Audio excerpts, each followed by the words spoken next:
Welcome back to the Charlie Kirk Show. I'm J.D. Vance, and joining us now is a very special guest, the White House Chief of Staff, the person the President of the United States calls the most powerful woman in the world. It always embarrasses her, which is why I have to say it every time I introduce her.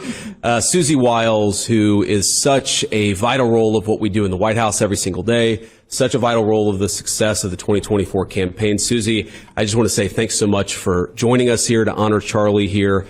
I want to tell you a little story. You may not be aware of this story, and maybe you didn't pay attention to the social media chatter, but if I go back to probably 6 weeks after I had been selected by the president, I was the vice presidential nominee, we were campaigning hard, and there was a weird little social media campaign to try to get Susie Wiles fired from her job, and she was running the Trump campaign at the time. More than a social media campaign. It was a full-on campaign, and I remember Charlie Kirk called me, and he said, this thing to take down Susie is an op, meaning it's an operation meant to discredit us, meant to make us less effective. And the reason he thought it was so important to protect you is because he had such great respect for you. He thought you were such an incredible part of the team. You were sort of the person that held all the chaos together operationally in the midst of that very intense campaign. And so Charlie was thinking, as he always did, a little ahead of the curve. He was asking himself, what are the problems that are out there so I can be 2 or 3 steps ahead?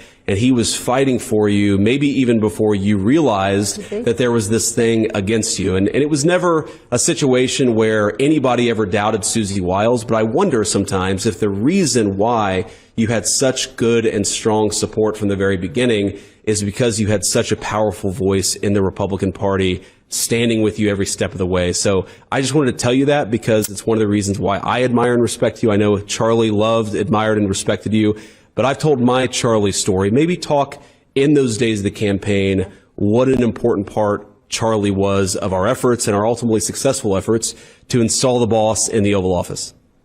Thank you, Mr. Vice President, and thank you for doing this. Of course. I have a Charlie story that maybe hasn't been told, at least not enough. In the 2024 campaign, the law changed, election law changed, and campaigns were finally allowed to coordinate with outside organizations. One of the biggest expenses in a campaign is canvassing. The door-to-door activity particularly in a Donald Trump campaign, is critically important. And so we were liberated. We had license to coordinate with everybody, and everybody came to the table, and everybody was going to canvass at this level with this sort of fidelity to our plan, and included Charlie. And at the end of this whole odyssey, the person that really did everything they said they were going to do and more was Turning Point. He had an army of good people who were motivated and passionate, and they delivered 110%. And I don't know that Charlie gets enough credit for that. That was a tactical assist to the campaign. We didn't have to pay for it. We didn't have to think about it. We didn't have to follow up after him. It was an immeasurable help. And most of those canvassers were some of the same young people that voted for the president and convinced their families. Yeah. So in many ways, it was really a pivotal effort. That's awesome to hear. And it's consistent, Susie, with this theme that I've been coming back to today, which is that Charlie was a brilliant orator and communicator and debater. He would go to these college campuses and give them the courage to speak, to build friendships with fellow conservatives and Republicans. But everybody knows that because everybody saw it. What they didn't see necessarily is that Charlie was this very effective strategic operator at all levels of politics. And, you know, one of the things that the president always talks about is that compared to really not just his campaign in 2016, but any Republican campaign for the past 40 years, we saw young voters shift in every county, in every demographic, white, black, rich or poor. Young voters shifted right in 2024 in this very profound way. Can you talk a little bit about what Charlie did to make that happen and why this youth movement that he really built, I mean, he was a kid when he started Turning Points USA, how this youth movement, without any of us probably being able to prophesize or predict it, ended up helping us deliver the White House in 2024? Well, I explained the tactical benefit. We never thought again about Arizona or Pennsylvania. Yep. Charlie had it. And as for the youth vote, I mean, he evangelized. He was on every college campus in every part of the country, And he was broader than that. A turning point event was something you had to be at, had to pay attention to. I know President Trump felt that way. I think you did too. Yep. And I'm struck by, you had Secretary Kennedy on just a minute ago, and Charlie was instrumental, very, in Secretary Kennedy coming to the ticket, and you too. Yep, that's right. I know that. And that's one of the things that, you know, I'm sitting in this office here in the West Wing or White House complex, and if it weren't for Charlie Kirk, I would not be the Vice President of the United States.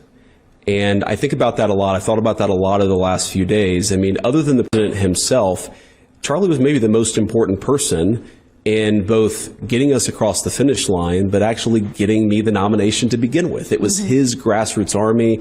It was his advocacy that I think made me a credible selection for VP in the first place. And obviously the president makes the final determination, but it takes a team. And Charlie was such an incredibly important part of that team. It's one of the reasons why I feel so indebted to him. And one of the reasons, I mean, I worry, Susie, that he is fundamentally just an irreplaceable figure. And he is. There's no way that we can replace Charlie. I mean, certainly not for Erica and the beautiful kids. They're never going to get back what the assassin's gun took away from them. But the movement has to figure out a way of continuing and continuing to build on what he built and continuing to go to college campuses and talk to young people. And not just that, but when we won power, Charlie was a critical part of getting us the right people, of staffing. So talk a little bit about that, because other than the President of the United States, the Chief of Staff is probably the most important person in the transition, picking cabinet secretaries, picking all these important staffers. Talk about why Charlie mattered so much, and not just helping us get there, but helping us succeed now that we're here. I think he worked in transition every day. He did. In one place or another, doing one thing or another. And so very much the Trump administration has his imprint. My worry about Turning Point, and I couldn't agree with you more, it has to be bigger and better and growing all the time, is one of Charlie's gifts was not talking at you, but engaging you where you were. That's right. And it's hard sometimes. You know tough things are coming at you. He never shrunk from that. So whoever, I can't say takes Charlie's place because that will be nobody, but whoever comes in to be sort of a voice of Turning Point, they need to be somebody that's willing to engage at a level where you're not talking to the followers, you're talking to the people that are not, and engaging them where they are. That's going to be the hardest thing, I think, to replace. I really agree with that, Susie, and I've talked to a lot of the Turning Point staff, and what they tell me is operationally, organizationally, Charlie had built a machine. I mean, some of these people have been working with Charlie since he was literally a teenager, and he trusted them. Where I think he is genuinely irreplaceable is, for lack of a better word, on the talent side of it, right? How do you find a person who goes into these places, who takes very difficult questions, sometimes very hostile questions, and to your point, is actually engaging with them, is not talking at them. Now, there are all these social media clips, and I was talking about this earlier, so forgive the audience, forgive me for repeating myself, but he was not just the super viral clips of him getting the better of a person in a debate. If you sit down and watch a Charlie Kirk event at one of these universities, it is 90% him almost acting like a big brother to these kids, right? If it's a young conservative who's very nervous about the crowd and nervous about asking a question, Charlie steps up and says, don't be nervous. I was nervous at one point. Just speak slowly, get your question out. He would coach them through it. If there was a young progressive who is getting jeered by some of the people in the audience, he'd say, no, guys, let her speak. Let him speak. This is part of open debate, is they get to hear from us and we get to hear from them. And I thought that was just such an incredible thing that he did. I mean, I've talked to a number of friends. I've talked to, Tucker. I've talked to Laura Ingraham. I've talked to a number of people about how we can try to replace that part of it. Not in the way that Charlie did it. Charlie is irreplaceable. But we can at least have a team of people try to step into the gap and make sure that we're carrying this message to college campus. Because if we don't do that, I think that's the way in which I worry about the assassin winning, is we've got to carry on the mantle, we've got to carry on the torch, and we've got to do it by continuing the message, that's why I'm doing this show today, is I just wanted to send a signal that we're not going to let Charlie's mantle be discarded. We're going to keep on carrying it. And one final thing that I wanted to talk about is, you mentioned Bobby Kennedy earlier, and obviously he was on the segment before you. What Charlie was so good at was marshaling political action into a policy outcome.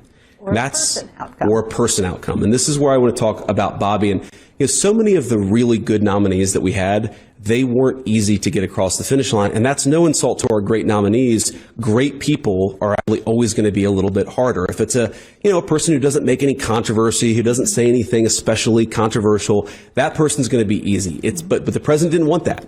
He wanted to staff the administration with people who had interesting things to say, who brought unique perspectives. And that meant that we were going to have some tough confirmation fights. Maybe, we've got about 2 minutes left. Talk a little bit about the role that Charlie played on the inside, on the outside, and making sure that all of these great nominations that we had actually got across the finish line in a town where we've got 53 GOP senators and we could only lose 3 for any particular nomination.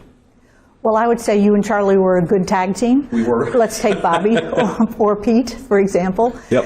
The president really didn't want a homogenized cabinet. He wanted different people that were, for whatever reason, a part of a movement that we need to keep. There were interest groups, there were coalitions and people that came to be Trump voters. We don't have an exact number, but it was certainly more than a few. And now we have 3.5 years to convert Trump voters to being Republicans. Sure. So that in 2028, we can keep the White House, the House, and the Senate. That's what Charlie helped us think through. I'll speak for myself. That's what Charlie helped me think through. Yes, his expertise was with young people, but he knew so much about everything. And he knew that there was this group of people we now call MAHA that were out there looking Yes. for a home. He found Bobby and introduced Bobby into our world. And now he's the Secretary of HHS. So that's the kind of thinking that we saw Charlie all the time do. And I think that the movement cannot be, or he cannot be replaced by any one person. He's got to be replaced by you, by Don Trump, by so many others that are good communicators and can be taking as well as giving. For full shows, live and on demand, it's Salem News Channel.